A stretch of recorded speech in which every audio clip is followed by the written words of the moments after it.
Hello everyone, BND परिवार में एक बार फिर से आप सभी का स्वागत है। आज का ये वीडियो जूलॉजी के एनिमल किंगडम पर होने वाला है। आपको पता है ऐप में आपके पास सारी इन्फॉर्मेशन है कि एनिमल किंगडम में अभी तक हम इनवर्टिब्रेट्स के बारे में बात कर चुके हैं। जितने फाइलम थे जिसमें हेमिकोडेटा था वहाँ तक हम पढ़ चुके हैं।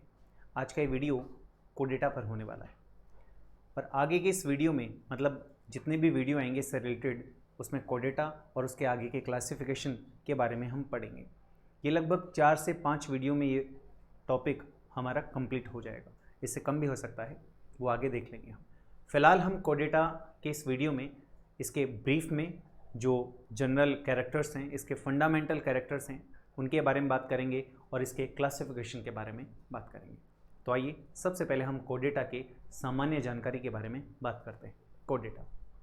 कोडेटा मतलब जिसे हम पृष्ठ रज्जु की कह सकते हैं, अर्थात ऐसे जीव जिनमें पृष्ठ रज्जु पाई जाती है उन्हें कशेरुकी प्राणी कहते हैं और जिनमें नहीं पाई जाती उन्हें अकशेरुकी प्राणी कहते हैं। पृष्ठवंशी अपृष्ठवंशी से भी मतलब आप समझ चुके होंगे। देखिए, सबसे पहले बात करते हैं कि कोडेटा शब्द दिया किसने। सबसे पहला बिंदु है कोडेटा शब्द। कोडेटा जो शब्द है ये शब्द दिया था वाल्फोर ने, या आपको बाल्फोर भी लिखा हुआ मिल सकता है, बाल्फोर ने, ये याद रखिएगा। कोडेटा है जो 2 ग्रीक शब्दों से मिलकर बना है। कौन कौन से हैं? इसमें 2 शब्द हैं कोडेटा में, कोर्डेटा। इसमें 2 शब्द कौन कौन से हैं? 2 शब्द। पहला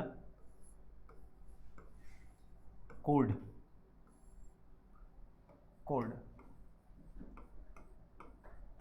जिसका मतलब है रस्सी के समान।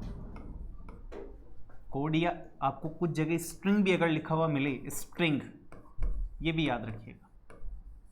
इसका मतलब है रस्सी के समान। रस्सी के समान। और दूसरा जो शब्द आता है वो है एटा। एटा का मीनिंग होता है बियरिंग। बियरिंग अर्थात धारण करने वाले, धारण करने वाले, रखने वाले। यानी कि हम ये कह सकते हैं वे जीव जो अपने शरीर में रस्सी के समान संरचना को धारण करते हैं उन्हें कोडेटा कहते हैं। क्लियर? अर्थात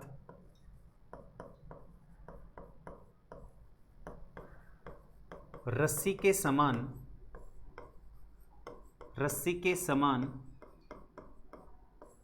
संरचना को, रस्सी के समान संरचना को धारण करने वाले जीव, धारण करने वाले जीव, करने वाले जीव क्या कहलाएंगे? कोडेट्स कहलाएंगे। क्या कहलाएंगे बच्चों? कोडेट्स।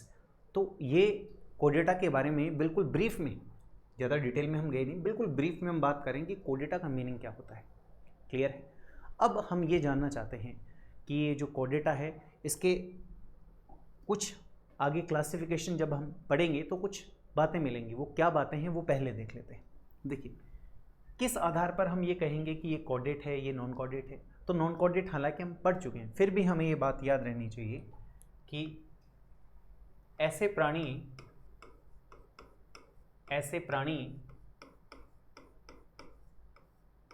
जो अपने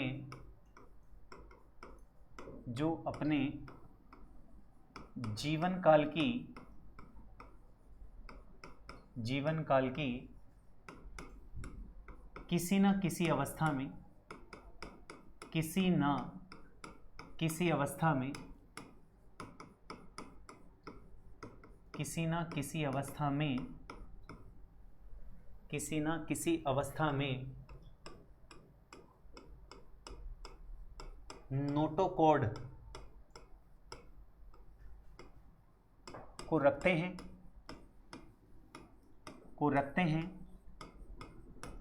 कोर्डेट कहलाते हैं।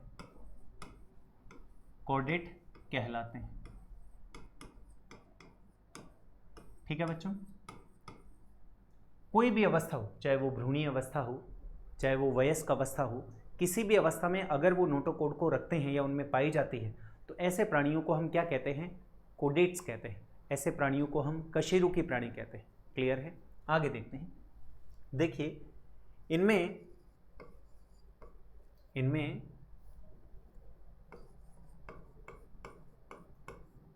सबसे बड़ा कौन होता है? पीसीज वर्ग।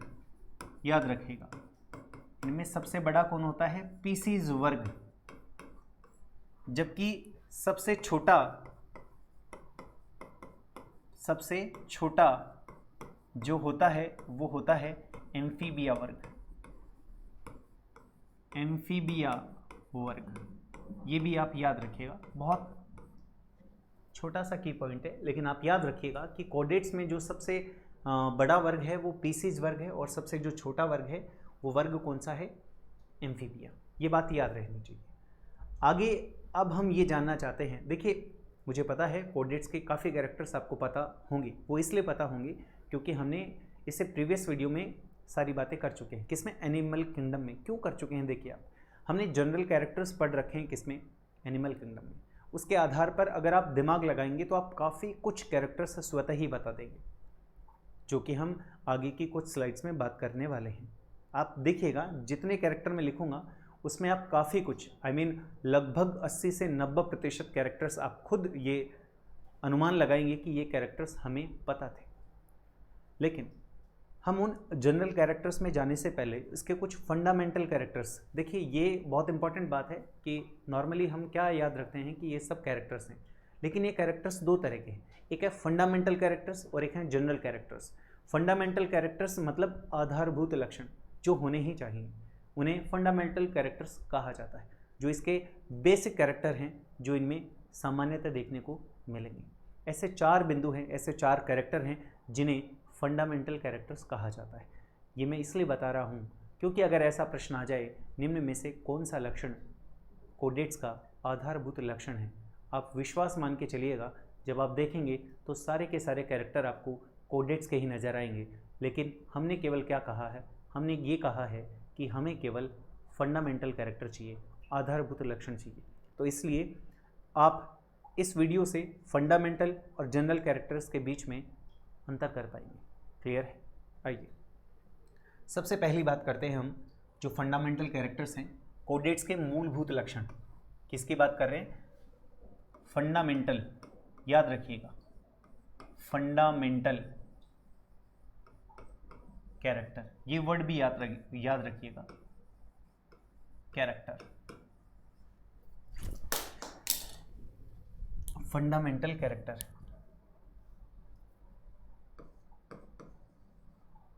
ये याद रखिएगा, फंडामेंटल कैरेक्टर। ये वर्ड याद रखिएगा, बहुत कम का वर्ड है, ये जनरल कैरेक्टर बिल्कुल नहीं। ठीक है, सबसे पहला कैरेक्टर जो हमारे काम का है, नोटोकोड की उपस्थिति। इसके बारे में हमने पहले भी बात की है। अब इसके कुछ बिंदुओं को नोट करते हैं हम। क्या? पहला बिंदु, इन प्राणियों के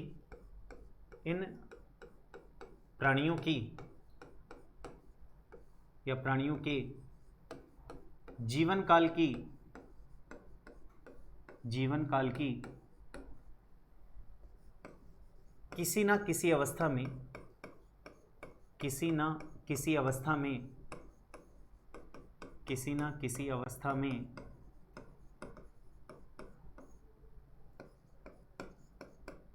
नोटोकोड पाई जाती है। ये चीज़ आप जानते हैं, कोई दिक्कत नहीं है, आप जानते हैं, बहुत अच्छी बात है। दूसरा बिंदु जो आप शायद नहीं जानते होंगे, इसकी उत्पत्ति मानी जाती है भ्रूणीय मीजोडर्म से। किससे मानी जाती है?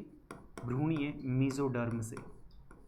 ये आप याद रखिएगा, आप चाहें तो लिख सकते हैं। किसी न किसी अवस्था में तात्पर्य है भ्रूणीय अवस्था में, एडल्ट स्टेज में, वयस्क अवस्था में। ये दोनों बात याद रखिएगा। किसी अवस्था से मतलब मैं यही समझाना चाहता हूँ किसी न किसी अवस्था से मतलब क्या है, आप यहाँ पर लिख सकते हैं भ्रूणीय, जैसे भ्रूणीय या वयस्क अवस्था में, वयस्क अवस्था में। ठीक है बच्चों, याद रहेगी बात ये। भ्रूणीय मेसोडर्म याद रखिएगा, बहुत इंपॉर्टेंट कैरेक्टर है। नेक्स्ट, अब हमने एक शब्द सुन रखा है, हमने वर्टिब्रल कोलम, जिसे हम कशेरुक के नाम से जानते हैं, वो भी हम जानते हैं, हमने सुन रखा है। क्या फ़र्क क्या है देखिए कि जो वर्टिब्रेटा, ये वर्टिब्रेटा क्या है, वेट करिएगा, इसी वीडियो में आपको पता लग जाएगा, इसका लेवल कम से कम पता लग जाएगा। वर्टिब्रेटा के सदस्यों में ये हैं कशेरुक दंड, जिसे आप वर्टिब्रल कोलम कहते हैं, कशेरुक दंड के द्वारा प्रतिस्थापित हो जाती है,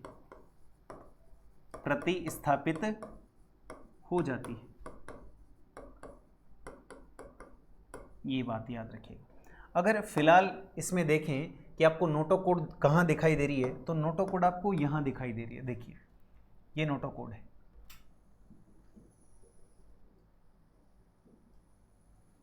ये नोटोकोड है। क्लियर है क्या बच्चों? अब इस देखिएगा, क्योंकि अगली स्लाइड में डायग्राम नहीं रहेगा इसलिए बता रहा हूँ। इस नोटोकोड को देखें तो कहाँ पर है ये नोटोकोड नर्व कोड तथा ये आहार नाल है, इसके मध्य में स्थित है। तो हम ये लिख सकते हैं, हम क्या लिख सकते हैं कि नोटोकोड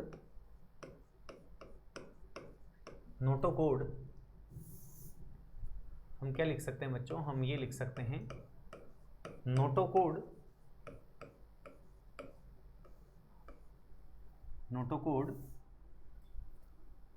नर्व कोड यानी कि तंत्रिका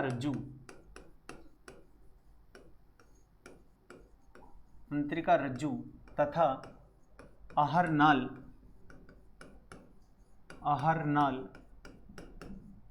के मध्य स्थित है या स्थित होती है। तो आप देखिए, आपको नोटोकोड के बारे में 4 बिंदु याद रखने हैं। ये जीवन की किसी न किसी अवस्था में पाई जाती है, इसकी भ्रूणीय उत्पत्ति आपको याद रखनी है। वर्टिब्रेटा के सदस्यों में यह वर्टिब्रल कोलम यानी कि कशेरुक दंड के द्वारा प्रतिस्थापित कर दी जाती है, ये बात भी आपको याद रखनी है। क्लियर है? आगे चलते हैं, दूसरा जो स्पेशल फंडामेंटल कैरेक्टर है उसके बारे में बात करते हैं। दूसरा हमारा आता है पृष्ठीय नालवत तंत्रिका रज्जु। देखिए अभी हमने बात की है पृष्ठीय नालवत तंत्रिका रज्जु, नर्व कोड जिसे हम कह रहे हैं। देखिए कहां पर है ये। देखिए सबसे पहले हम देखते हैं, यह देह भित्ति तथा नोटोकोड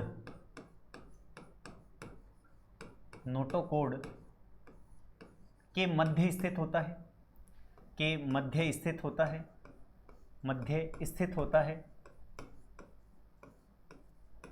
होता है। दूसरा बिंदु, इसको अगर हम देखते हैं तो ये कैसा होता है, ये पृष्ठीय, खोखला या खोखली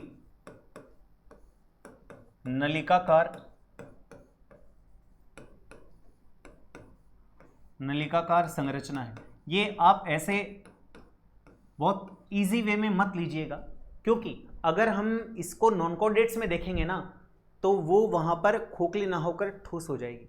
याद रखिएगा ये बात, इसलिए मैंने जो होलो है या खोखला है उस कैरेक्टर पर इतना बल दिया है। याद रखिएगा इस बात को, ठीक है?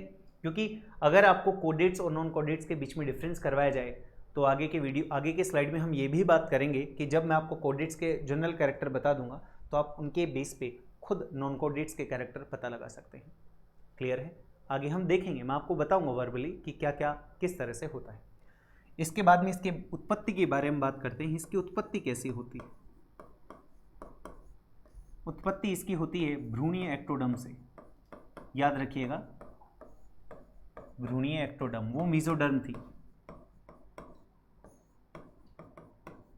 अभी देखिए, अगर इसके डायग्राम को देखना चाहें हम, तो हमने कहा था किसके बारे में बात कर रहे हैं हम पृष्ठीय नालवत तंत्र का रज्जु के बारे में बात कर रहे हैं। तो अगर ये इसकी बॉडी वॉल है, ये इसकी बॉडी वॉल है, ठीक है, और ये हमने नोटोकोड पहले ही बना दी, तो बीच में जो आपको दिखाई दे रही है नर्व कोड है, बीच में जो आपको दिखाई दे रही है कौन है बच्चों, नर्व कोड है। इसीलिए हमने कहा है कि जो पृष्ठीय नालवत तंत्र का रज्जु होता है वो बॉडी वॉल आई मीन देह भित्ति तथा नोटोकोड के मध्य में स्थित होता है। इसकी उत्पत्ति जो होती है वो एक्टोडर्मल होती है, और ये कैसी होती है, खोखली नलिकाकार संरचना होती है, ऐसी हम बात कर चुके हैं। तीसरे बिंदु पे आते हैं।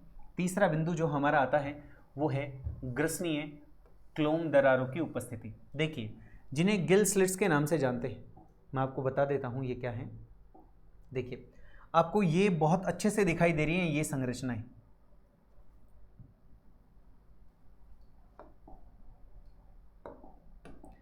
ये संरचनाएं बहुत अच्छे से आपको दिखाई दे रही हैं। ये वाली, ये गिल स्लिट्स हैं,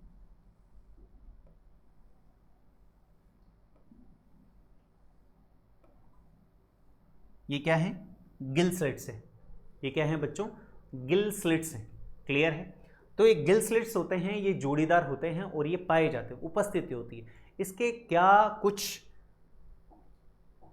कैरेक्टर हैं या इसकी क्या विशेषता है उसके बारे में बात करते हैं। देखिए, इन प्राणियों में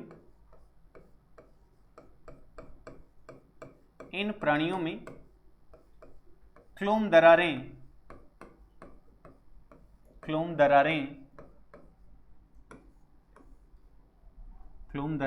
उपस्थित होती हैं, पाई जाती हैं, या आप लिखना चाहें तो जोड़ीदार क्लोम दरारें लिख सकते हैं, पाई जाती हैं। नेक्स्ट जो मतलब इंपॉर्टेंट बात है वो क्या है, जलीय तथा निम्न कोडेट्स में यह आजीवन बनी रहती हैं, आजीवन बनी होती हैं या आजीवन रहती हैं। लेकिन जो उच्च कोडेट्स हैं उनमें आजीवन नहीं होती, उनमें ये फेफड़ों से के द्वारा प्रतिस्थापित होती हैं। लेकिन उच्च कोडेट्स में फेफड़े पाए जाते हैं। मतलब ये उसी प्रकार की स्थिति होगी जैसे वर्टेब्रल कॉलम की होती है, फेफड़े यानी कि लंग्स पाए जाते हैं। मतलब ये बात बिल्कुल सही है कि जीवन की किसी अवस्था में इनमें भी ग्रसनीय क्लोम दरारें पाई जाती हैं, लेकिन एडल्ट स्टेज में क्या हो जाता है, ये फेफड़ों के द्वारा, लंग्स के द्वारा प्रतिस्थापित कर दी जाती है। चौथा जो फंडामेंटल कैरेक्टर है वो है पश्चगुदीय पूंछ। इन प्राणियों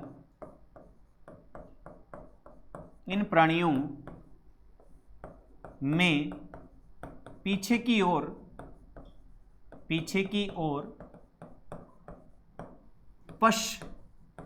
पश्चगुदीय पूंछ पाई जाती है, यह वयस्क अवस्था में कुछ प्राणियों की बात कर रहे हैं, यह वयस्क अवस्था में अवशेषी अथवा अनुपस्थित होती है।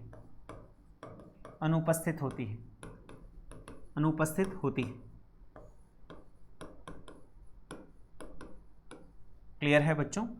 देखिए, हमने जितनी 4 बिंदुओं के बारे में बात की है, 4 बिंदु कौन से हैं? सबसे पहले हमने बात की थी वो नोटोकोड की बात की। नोटोकोड के लिए हमने कहा कि ये जीवन की किसी न किसी अवस्था में पाई जाती है। हमने ये भी कहा कि जो इसकी उत्पत्ति होती है वो कैसी होती है, मीजोडर्मल होती है। ये जीवन की किसी न किसी अवस्था में पाई जाती है, इसका तात्पर्य कि भ्रूणीय अवस्था में, वयस्क अवस्था में, किसी भी अवस्था में मिल सकती है। साथ ही साथ हमने ये भी कहा कि वर्टिब्रेटा जैसे मेंबर्स में अगर देखा जाए तो नोटोकोड बाद में वर्टिब्रल कॉलम यानी कि कशेरुक दंड से प्रतिस्थापित हो जाती है। ये क्लियर है। दूसरा बिंदु हमने देखा नर्व कोड। नर्व कोड के लिए हमने कहा कि देह भित्ति और किसके मध्य होती है, नोटोकोड के मध्य होती है। इसके जो उत्पत्ति है वो एक्टोडर्मल होती है। इसके बारे में हमने कहा कि एक खोखली नलिकाकार संरचना होती है। मैंने पहले ही बोला कि आपको एक खोखला जो होलो स्ट्रक्चर में बता रहा हूँ ये याद रखना है, क्योंकि इनवर्टिब्रेट्स में ये ठोस होती है, सॉलिड होती है। तीसरे बिंदु के बारे में बात की, गिल स्लिट्स। मैंने कहा कि जीवन की किसी न किसी अवस्था में इनमें भी, मतलब इन प्राणियों में गिल स्लिट्स, या मैं कहूँ कि गिल्स या क्लोम दरारें जोड़ीदार के रूप में पाई जाती हैं। जो एक्वेटिक हैं, जो जलीय जीव हैं या लोअर कोडेट्स हैं, उनमें आजीवन मिलती है, लेकिन जो हायर कोडेट्स हैं उनमें इनके स्थान पर क्या मिलता है, भविष्य में लंग्स पाए जाते हैं, फेफड़े पाए जाते हैं। इसी प्रकार से हमने चौथा बिंदु जो पोस्ट एनल पार्ट है इसके बारे में बात की कि इनके पश्च भाग में ये जो गुदीय पूंछ है वो पाई जाती है, लेकिन ये एडल्ट स्टेज में या तो अनुपस्थित हो जाती है या फिर अवशेष यानी कि रेजिड्यू के रूप में या वेस्टिजियल के रूप में पाई जाती है। क्लियर है ये बात। ये चार इसके फंडामेंटल कैरेक्टर्स हैं। इसलिए मैंने कहा था कि अगर ऐसा कोई प्रश्न आता है जिसमें ये पूछा जाता है कि निम्न में से कौन सा फंडामेंटल कैरेक्टर यानी कि कौन सा आधारभूत लक्षण है और नहीं है, तो आपको चार बिंदु याद होने चाहिए। नोटोकोड की उपस्थिति, दूसरा बिंदु पृष्ठवत नाल तंत्रिका रज्जु की उपस्थिति, तीसरा बिंदु जो हमने बात की है वो गिल स्लिट्स यानी कि क्लोम दरारों की उपस्थिति, और चौथा बिंदु जो पश्च गुदीय पूंछ की उपस्थिति। ये चारों के चारों फंडामेंटल कैरेक्टर्स हैं किसके, कोडेट्स के। इसलिए मैंने आपसे कहा था कि वैसे तो कोई खास बात नहीं है, आपको याद रह जाएंगे और याद रहेंगे, लेकिन मैंने कहा था कि आपको किस संदर्भ में याद रखने हैं, ये आपको आधारभूत यानी कि फंडामेंटल कैरेक्टर्स के संदर्भ में याद रखने हैं। अब हम इसके जनरल कैरेक्टर्स के बारे में बात करेंगे, और जनरल कैरेक्टर्स आप अच्छे से जानते हैं कौन से होते हैं।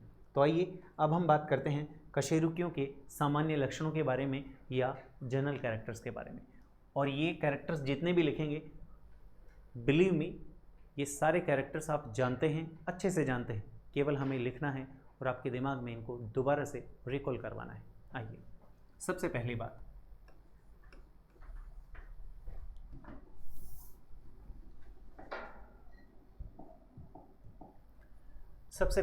आती है, यह प्राणी द्विपार्श्व सममित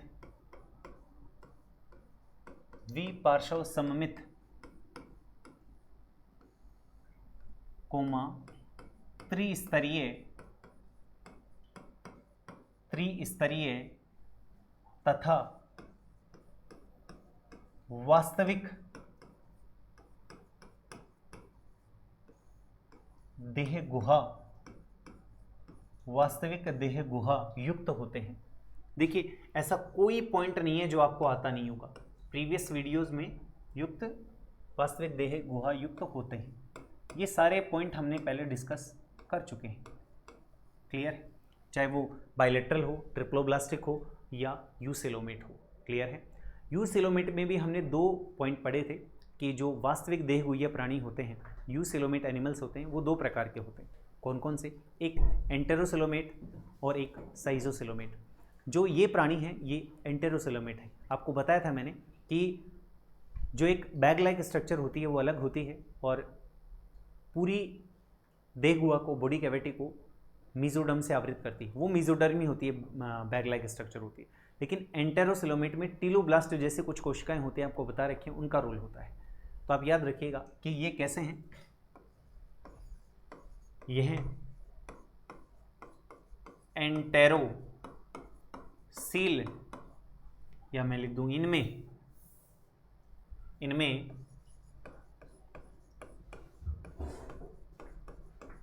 एंटेरोसील प्रकार की देह गुहा होती है। देखिए, देह गुहा होती है। मैं आपको पहले भी बता चुका हूं कि आप यूसेलोमेट, एंटेरोसेलोमेट और साइजोसेलोमेट में अच्छे से डिफरेंस को समझ लीजिए, क्योंकि ये शब्द आते ही आपके, अगर ऐसा प्रश्न आता है कि कोडेट्स में निम्न में से किस प्रकार की सिलोम या देह गुहा पाई जाती है, ऐसी स्थिति में सबसे पहला बिंदु होगा वो यूसेलोमेट ही होगा। और अगर नीचे दो बिंदु और ऐड कर रखे हैं, साइजोसेलोमेट और एंटेरोसेलोमेट, ऐसी स्थिति में आपके सामने समस्या उत्पन्न हो जाएगी। इसलिए मैंने बार बार इनको रिवाइज करवा रहा हूँ, बार बार आपको बता रहा हूँ कि ये कैसे हैं, एंटेरोसेलोमेट हैं। क्लियर है? आगे चलते हैं। नेक्स्ट, ये या यह ड्यूटेरोस्टोम्स प्राणी होते हैं। ड्यूटेरोस्टोम्स प्राणी होते हैं। देखिए, ड्यूटेरोस्टोम्स भी मैं आपको बता चुका हूं। हमने जब वो चार्ट बनाया था तो उसमें ड्यूटेरोस्टोमिया और प्रोटोस्टोमिया जैसे दो शब्द लिखे थे, जिसमें मैंने कहा था यदि ब्लास्टोपोर से एनएस का फॉर्मेशन होता है तो उसे क्या कहेंगे, उसे ड्यूटेरोस्टोमिया कहेंगे, और ऐसे एनिमल्स को ड्यूटेरोस्टोम्स कहेंगे। जबकि जिनमें ब्लास्टोपोर से माउथ का निर्माण होता है उन्हें प्रोटोस्टोम्स या प्रोटोस्टोमिया कहा जाता है। तो ये बात याद रखिएगा, बहुत सामान्य बातें हैं लेकिन आप शायद भूल चुके होंगे, इसलिए मैं आपको याद दिलवा रहा हूँ। आगे चलते हैं। ये ड्यूटेरोस्टोम्स वो हो गया। नेक्स्ट, इनमें ट्रू सेगमेंटेशन, इनमें वास्तविक खंडीभवन पाया जाता है। वास्तविक खंडीभवन पाया जाता है। खंडीभवन पाया जाता है, पाया जाता है। ठीक है, वास्तविक खंडीभवन इनमें मिल गया। आगे चलते हैं। इनमें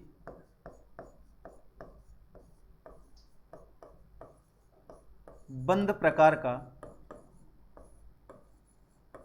रुधिर परिसंचरण तंत्र पाया जाता है।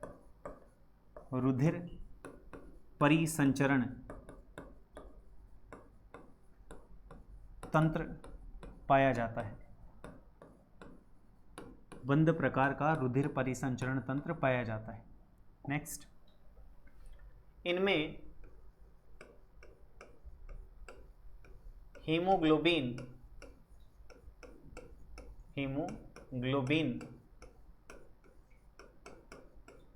नामक वर्णक, जो कि श्वसन वर्णक होता है, वर्णक पाया जाता है। और आपको पता है जो ये वर्णक होता है, अगर हम स्तनधारियों में देखें तो आरबीसी में देखने को मिलेगा, जबकि अदर्स में देखें तो ये आपको प्लाज्मा में घुला हुआ मिलेगा। क्लियर है? आप चाहें तो ये पॉइंट भी नोट कर सकते हैं कि ये प्लाज्मा में घुला हुआ होता है, जबकि मैमल्स में ये कैसा होता है, मैमल्स में ये आरबीसी में उपस्थित होता है। क्लियर है? नेक्स्ट, स्तनधारियों को छोड़कर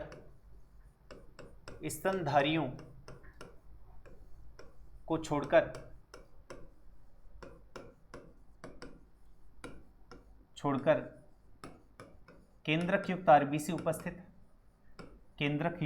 आरबीसी उपस्थित। स्तनधारियों में भी आरबीसी होती है, लेकिन वो कैसी होती है, एन्यूक्लिएट होती है, उसमें केंद्रक नहीं होता, केंद्रक विहीन होते हैं। क्लियर? नेक्स्ट देखते हैं, रुधिर का प्रवाह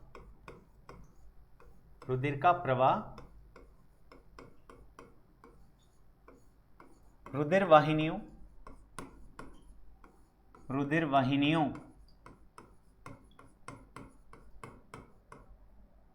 तथा केशिकाओं में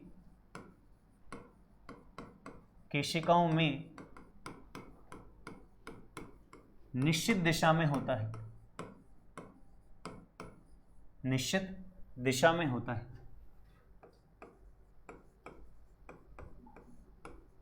निश्चित दिशा में होता है। नेक्स्ट, पृष्ठ रुधिर वाहिनी में, डोर्सल ब्लड वेसल में, पृष्ठ रुधिर वाहिनी में रुधिर का प्रवाह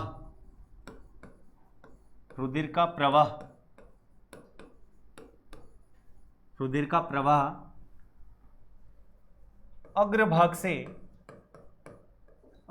से पश्चभाग की ओर होता है। पश्चभाग की ओर होता है।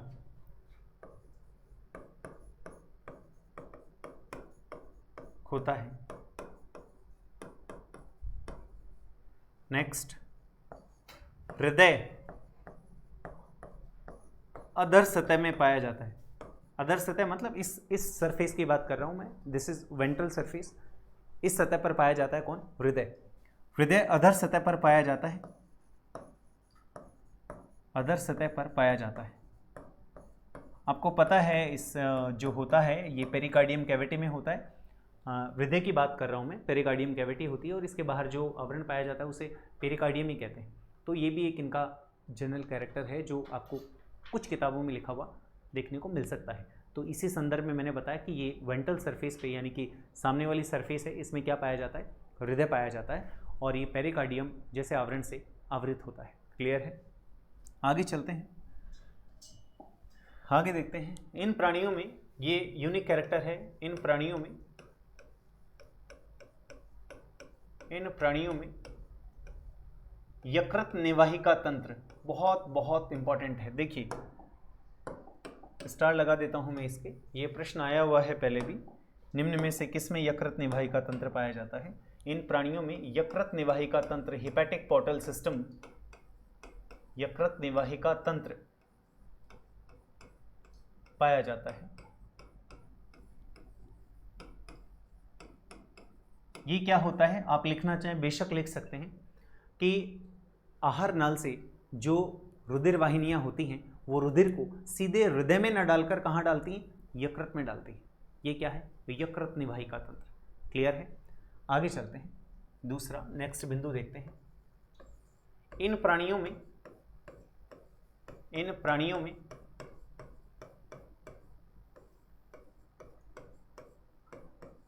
लैंगिक जनन पाया जाता है। लैंगिक जनन पाया जाता है।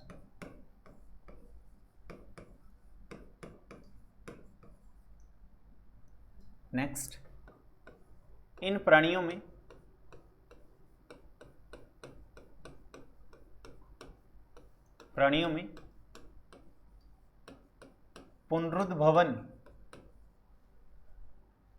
पुनरुद्भवन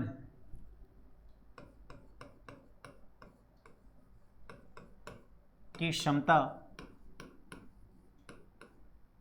लगभग अनुपस्थित होती है। लगभग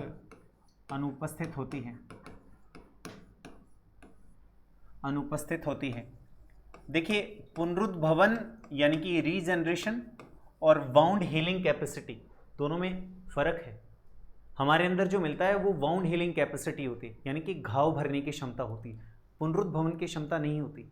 पुनरुद्भवन वो होता है जिसमें खोए हुए अंगों को दोबारा से प्राप्त कर लिया जाता है। ऐसा हमने नॉन कोडेट्स में काफ़ी देखा है। क्लियर है? जैसे कि आपने स्टार फिश अच्छे से देख रखी है, उसमें आपको बताया था मैंने। आगे देखते हैं और क्या इनमें देखने को मिलेगा। देखिए श्वसन से रिलेटेड हम बात पहले ही कर चुके हैं कि फेफड़े हैं या गिल स्लिट्स पाए जाते हैं, जो हम किस में बात कर चुके हैं? फंडामेंटल कैरेक्टर्स में बात कर चुके हैं। नेक्स्ट, और क्या मिल सकता है इनमें?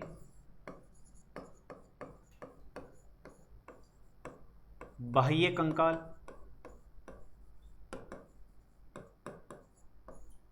अंतः कंकाल पाया जाता है। नेक्स्ट, जो कि स्पेशली मैं किसकी बात कर रहा हूं? अंतः कंकाल की, एंडोस्केलेटन की, जो कि अस्थि या उपास्थि, बोन, कार्टिलेज अथवा दोनों का बना होता है। दोनों का बना होता है।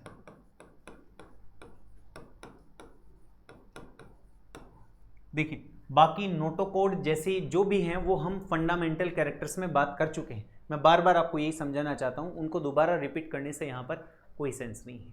देखिए हमने किन किन के बारे में बात की है? हमने बात की है कि ये प्राणी द्विपार्श्व सम्मित होते हैं, त्रिस्तरीय होते हैं, वास्तविक देहगुहा युक्त होते हैं। अगर उसमें बात करें नॉन कोडेट्स में तो ये प्राणी कैसे हो सकते हैं? अगुह्य हो सकते हैं, कूटगुह्य हो सकते हैं, वास्तविक देहगुह्य युक्त हो सकते हैं, ये ट्रिप्लोब्लास्टिक हो सकते हैं, वो असम्मित प्राणी हो सकते हैं और ये सम्मित हो सकते हैं, द्विपार्श्व सम्मित हो सकते हैं। नॉन कोडेट्स की बात कर रहे हैं।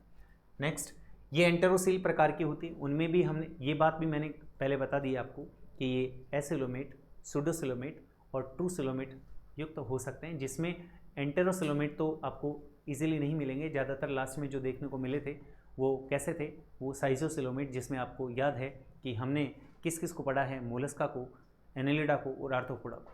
और इसमें जो पढ़ा था एंटेरोसिल में, जो हमें ये भी याद है कि इसमें हमने हेमिकोडेटा, इकाइनोडर्मेटा और कोडेटा को पढ़ा है। तो आप अंतर समझ चुके होंगे कि मैं क्या कहना चाहता हूँ। आगे बात करते हैं। ये ड्यूटेरोस्टोम्स हैं, तो मैं आपको प्रोटोस्टोम्स बता चुका हूँ, ऑर्थ्रोपोडा, एनालिडा और मोलस्का। वास्तविक खंडीभवन पाया जाता है, उधर खंडीभवन अनुपस्थित भी होता है, फॉल्स भी होता है और रियल भी मिलता है। इनमें बंद प्रकार का मिलता है, उधर ओपन ब्लड सर्कुलेटरी सिस्टम था। अंतर बता रहा हूँ मैं कॉर्डेट्स और नॉन कॉर्डेट्स में। इनमें हीमोग्लोबिन नामक वर्णक पाया जाता है, ये मैं आपको बता चुका हूँ कि उधर भी हीमोग्लोबिन वर्णक मिलेगा, लेकिन वो कहाँ पर मिलेगा, आरबीसी में ना होकर प्लाज्मा में घुलित अवस्था में आपको देखने को मिलेगा। स्तनधारियों को छोड़कर केंद्रक आरबीसी पाई जाती है।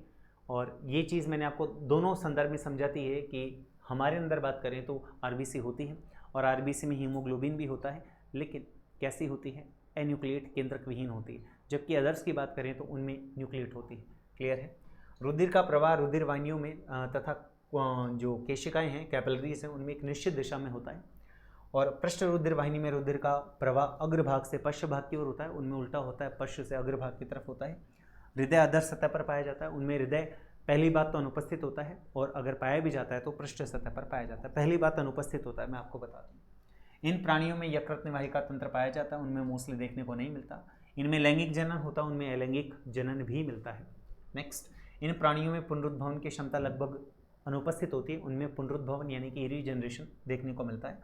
इन्हें बाह्य कंकाल, अंत कंकाल पाया जाता है, स्पेशली बोन, कार्टिलेज या दोनों से मिलकर बना हुआ होता है।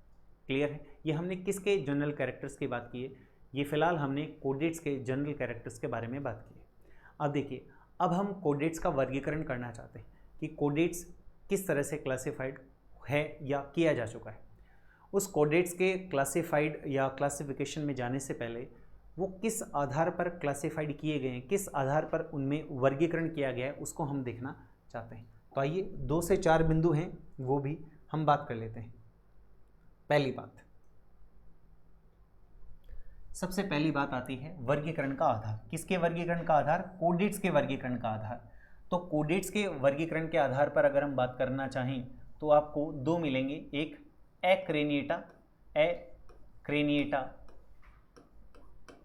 क्रेनिएटा और दूसरा मिलेगा आपको क्रेनिएटा। देखिए नाम से ही पता चल रहा है क्रेनिएटा और एक्रेनिएटा का मतलब क्या हुआ। ऐसे ये चार्ट में देख लेंगे, लेकिन फिलहाल आप देख लीजिए कि इनका मतलब क्या है। जिनमें कपाल आई मीन स्कल, करोटी, खोपड़ी अनुपस्थित हो वो एक्रेनिएटा में शामिल किए जाएंगे, और जिनमें है वो क्रेनिएटा में शामिल किए जाएंगे। क्लियर है। दूसरा जो हमारे पास आता है जबड़े और जोड़ीदार उपांग, ये एग्नेथा और नेथोस्टोमेटा 2 में शामिल किए जाएंगे। किसमें? 2 में बांट सकते हैं इसको। पहला कौन सा था हमने? एग्नेथा और दूसरा नेथोस्टोमेटा। मतलब जिनमें जबड़े और जोड़ीदार उपांग नहीं पाए जाते उन प्राणियों को एग्नेथा में रखा जाएगा, और जिन प्राणियों में जोड़ीदार उपांग और जबड़े उपस्थित होंगे, मिलेंगे, उन्हें नेथोस्टोमेटा में रखा जाएगा। क्लियर है बच्चों। तीसरा बिंदु है उपांगों के प्रकार। तीसरा बिंदु कौन सा है? उपांगों के प्रकार। देखिए वे प्राणी जिनमें क्या उपांग के रूप में क्या देखने को मिलेंगे? फिन्स देखने को मिलेंगे, वो किस में रखे जाएंगे? पीसीज में रखे जाएंगे। और जिनमें पाद उपस्थित होंगे, उन्हें टेट्रोपोडा या चतुष्पाद दोनों लिख सकते हैं आप। टेट्रोपोडा में रखे जाएंगे, टेट्रोपोडा, चतुष्पाद।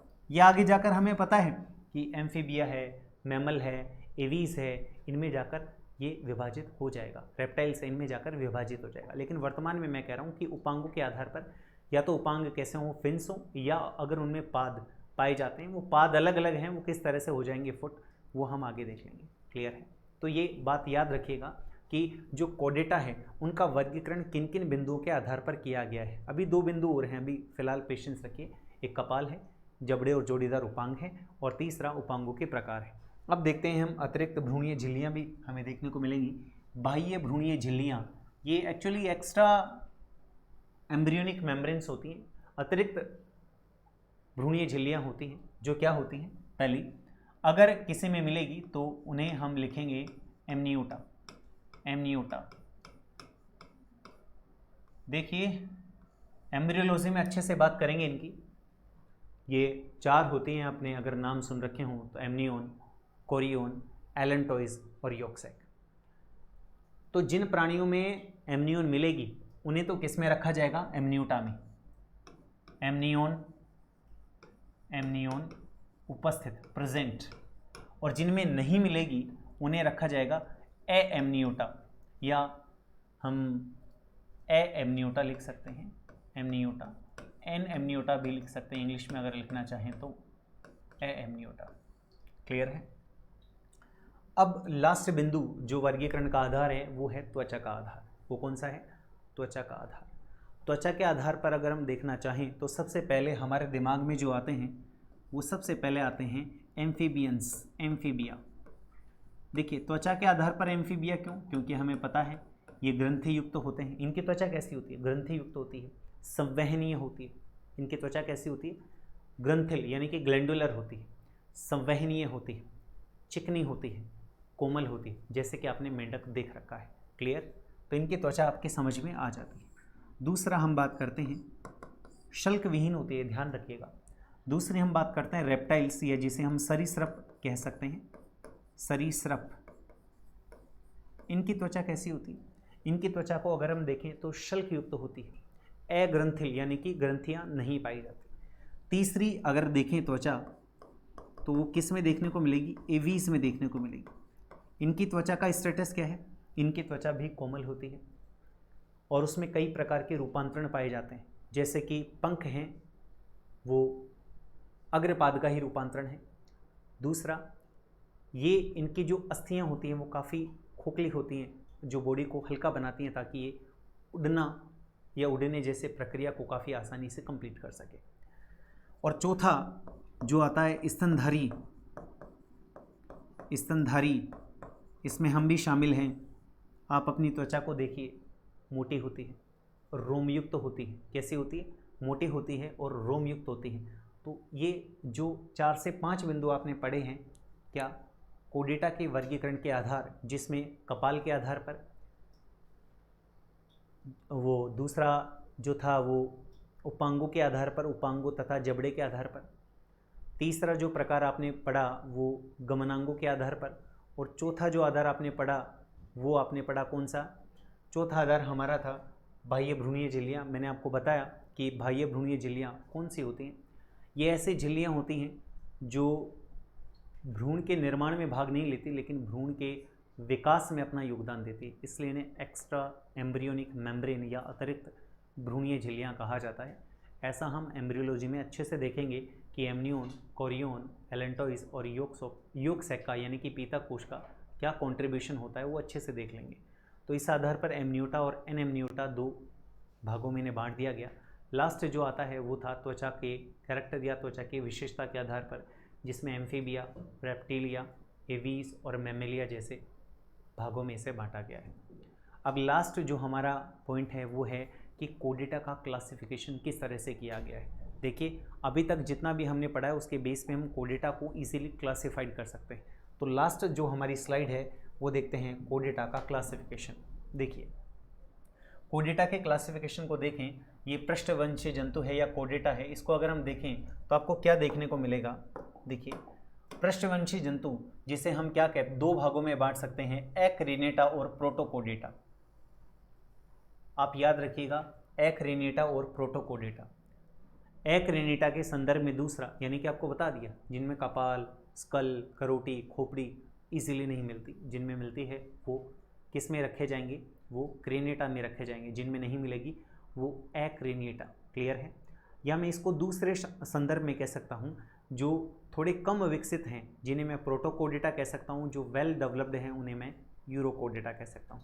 तो दोनों शब्द याद रखिएगा, एक्रिनेटा अर्थात प्रोटोकोडेटा और क्रेनेटा अर्थात यूरोकोडेटा। क्लियर है? सबसे पहले हम एक्रिनेटा को देखते हैं, जो कि किस में बांटा गया है? सेफेलोकोडेटा में।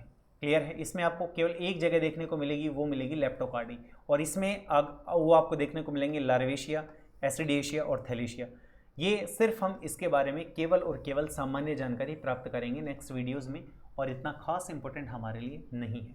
क्लियर है? हमारे लिए जो इंपॉर्टेंट है वो सबसे ज़्यादा इंपॉर्टेंट है क्रेनेटा या यूरोपोडेटा।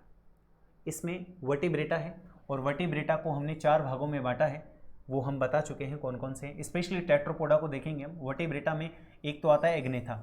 एग्नेथा मैंने आपको बता दिया, एग्नेथा का मतलब जिसमें क्या नहीं है, जबड़े और जोड़ीदार उपांग अनुपस्थित है। ये सारे के सारे जो एग्जाम्पल हैं वो नेथोस्टोमेटा के हैं जिनमें ये पाया जाता है, यानी कि ओस्ट्रेकोडर्मी, साइक्लोस्टोमेटा। और इसको देखें तो इसको आगे जाकर 2 भागों में बांट देंगे, पीसीज में और चतुष्पादी में, जिसमें प्लेकोडर्मी, कॉन्ड्रिक्थिस और ऑस्ट्रिक्थिस। पीसीज में आप अच्छे से जानते हैं, कॉन्ड्रिक्थिस और ऑस्ट्रिक्थिस मछलियाँ आपने अच्छे से पढ़ रखी हैं, जैसे रोहू और डॉगफिश। डिटेल में बात करेंगे, आई मीन इसके जो यूनिक और जो प्रोमिनेंट फीचर हैं, कैरेक्टर हैं, उनको देखेंगे अच्छे से, आपको जिन्हें आप अस्थिल और उपास्थल मछलियों के नाम से भी जानते हैं। क्लियर है? चतुष्पादी, इसे मुझे बताने की बिल्कुल आवश्यकता नहीं है, क्योंकि आपने बहुत लोअर लेवल से इनके बारे में पढ़ा है। एम्फीबिया जैसे मेंढक है, रेप्टिलिया जैसे सर्प है, एवीज जिसमें पक्षी वर्ग आता है, और मेमिलिया जिसमें स्तनधारी आते हैं। इन सभी के एक एक सिंगल कैरेक्टर के बारे में हम आगे के वीडियोस में बात करेंगे। तो आज तक या आज के इस वीडियो में हमने किस किस चीज़ को देखा?